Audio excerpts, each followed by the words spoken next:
Viewers and subscribers, a big thing are going over Ukraine, Before we jump in a video, please like, comment, share, and subscribe. Turn on your post notifications. What do open again?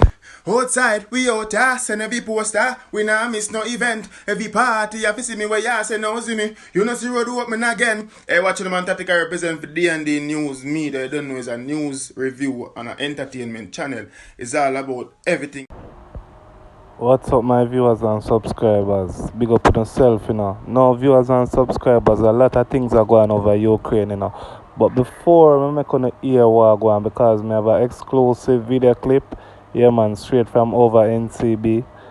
You know NCB, NBC, yeah, that are the foreign news station. Yeah, man, we have the exclusive video for sure, But we're gonna talk about the hotel manager, where they found dead in a car in a sentence. General viewers and subscribers, that man is about 65 and him is a hotel manager. General, them deal with him away still. No joke about it. I don't know what is the cause of his death. I don't know where him do wrong. I don't know what go on. I don't know if they might try to extort him. I don't know the full detail. All I know this man was missing for a couple of days good and then now them find him dead. So if you hear or know anything, comment in the comment section and let me know. Now, a whole heap of things are going on in Ukraine. As I say, Russia and Ukraine are a massive piece of war. And right now, I man in my war over viewers and subscribers. And I tell you, say, it don't look good. A whole heap of people are dead, And people are like run with all type of things are going on, Now, I have an exclusive video, as I said before, from NCB, from whatever, the news channel there. Sure. So I'm gonna watch a video and I'm gonna comment in the comment section and tell me what I think. You see me? Yeah. So I'm gonna jump right in it. Plans to stay in this city without hesitation. He also said yes. Lester? All right, Richard, thank you. And while President Zelensky may be staying on in Ukraine, more than 1 million of his citizens have now fled. The numbers are only growing as the journey toward the border becomes more perilous. Tom Yamas reports from western Ukraine. Tonight in Ukraine, the lifeline for refugees runs around the clock on these tracks through the country and through a war. Train is a key to escape for people. Inside rail cars, families are packed tight, not sure what the next stop will bring. It was very hard to get inside and to spend 10 hours and a half because it was too full, very full, a lot of people, with young children, with animals. And the journey is growing more dangerous. These new images showing rail bridges blown up, tracks crippled, even a missile just steps from the rail lines. Do you think the Russians are trying to hit your trains? I've seen the bombs which are about 2 meters from the track. I spoke with the man running the entire Ukraine rail system during this war, Alexander Kamishin. We got cities which are cut from the other part of Ukraine, and we can't bring water, medicals, and food to these cities. And tonight, at a second round of talks between Russia and Ukraine, both sides agreeing to create humanitarian corridors to evacuate citizens. The crush to board trains still happening, and train windows are telling the story of this war. Pain, loss, and so many families saying goodbye. Kharkiv resident Irene Orlova says she was lucky to get a seat on a train out, but now that she's stopped moving, the reality is setting in. I am adoring my city. For me, it's best city. So beautiful, with a lot of parks and cinema and theater. And now everything broke. It's crazy. There is everything broke. Everything. Tom, obviously it's urgent to do something to get these folks out. What do we know about how soon those humanitarian corridors will be set up and running?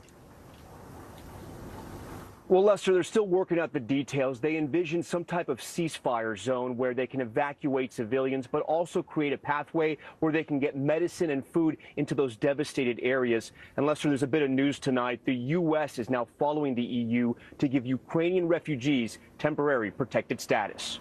Lester. Tom Yanos, thank you. Despite worldwide condemnation and sanctions, no signs tonight that Vladimir Putin will stop this invasion. Keir Simmons is in Moscow. Tonight, President Putin standing for a moment of silence for Russian soldiers killed in Ukraine, later calling them heroes and insisting most Ukrainians have been duped by Ukraine's government. Once again, his key advisors, ministers, military and intelligence chiefs at a distance, appearing via video link. And tonight, our reporting indicates senior members of the government were at times left out of the loop as President Putin prepared for war. Russia's foreign minister telling us today questions about the president's state of mind are Western lies. President Putin is described by many in the West as erratic and isolated. What and how Putin does and how he acts, you are judging on the basis of what Western propaganda is telling you. Among the president's inner circle are his protection officers, members of an elite service with historical links to the KGB. Insiders tell us they would give their life for him. They even control the Russian president's nuclear black box. Can you reassure the world that Russia would not fire a nuclear weapon in anger, would not fire a first strike? We don't have insane people, we have our military doctrine. President Putin insisted today his military campaign is going to plan, a day when diplomatic hope was hard to find. The Russian leader, again, uncompromising. Lester? Keir Simmons in Moscow. Thank you, Keir. President Biden is facing growing pressure from Republicans and Democrats to get even tougher on Russia and Putin. Kristen Welker is at the White House. Kristen, what did they announce today? Well, Lester, today the Biden administration announced new sanctions on 8 Russian oligarchs who are close to Vladimir Putin. But the president is stopping short of taking the tougher step of banning Russia from selling its oil, which would strike at the heart of the Russian economy, despite mounting calls from both parties to take that step, including House Speaker Nancy Pelosi just today. The White House said blocking Russian oil sales would send already soaring gas prices higher and could even help Putin profit more. Lester. Kristen Welker at the White House. Thanks. A new court filing by the House committee investigating the January 6th attack argues that former President Trump and members of his campaign were part of a criminal conspiracy to overturn the 2020 election results. Today, the former president repeated his false claims, saying the conspiracy was the Democrats rigging the election. He has not been charged with any crime. Now to an NBC News exclusive. The man who stood at the center of some of the storms that engulfed the Trump presidency is breaking his silence tonight. Former Attorney General William Barr, in his new memoir, One Damn Thing After Another, opens up about his relationship with the former president.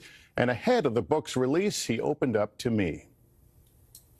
People really started going after me when they saw that I was not going to take the rubbish that was the Russiagate pseudo-scandal. I was going to deal with it. Defiant in his convictions, Bill Barr gives no ground to his critics. The narrative, and we live in the age of narrative, not facts. The narrative was I was a toady to Trump, and I would do Trump's bidding, and the media constantly went out with that story. Were you? Well, I think no, because I tried to take every issue that came to me and decided what I thought was the right thing, and I didn't really care what people thought about me. The criticism that framed Barr's time in the Trump administration actually started before he even took the job, when as a private citizen, he wrote an unsolicited memo to the Department of Justice outlining why the president should not be investigated in the Mueller probe. Many people look at that memo as an audition for the job of Attorney General. Look at this. This is how I lean. Well, first, I wasn't interested in being Attorney General, and second, you know, if I wanted to be Attorney General, there are much more direct ways of auditioning for it. Some thought the memo was a signal to the president that Barr was ready to make the Russia investigation go away. Your mind sounds like it was clearly made up before we even got to this point on the Russia investigation, that it was a phony investigation. No, it wasn't made up. I was, as I say in my book, I was suspicious of it. It didn't ring true to me. Months after Barr wrote that memo, the president fired Attorney General Jeff Sessions, who had refused to intervene in the Mueller investigation. The president offered the job to Barr. 5 weeks after his confirmation, the Mueller report was in his hands. This is all we know. Bob Mueller has submitted his report to the Attorney General. Period. Barr says he couldn't legally release the full report at first. Classified and grand jury information needed to be redacted. Instead, he wrote a 4-page letter to Congress about Mueller's conclusions.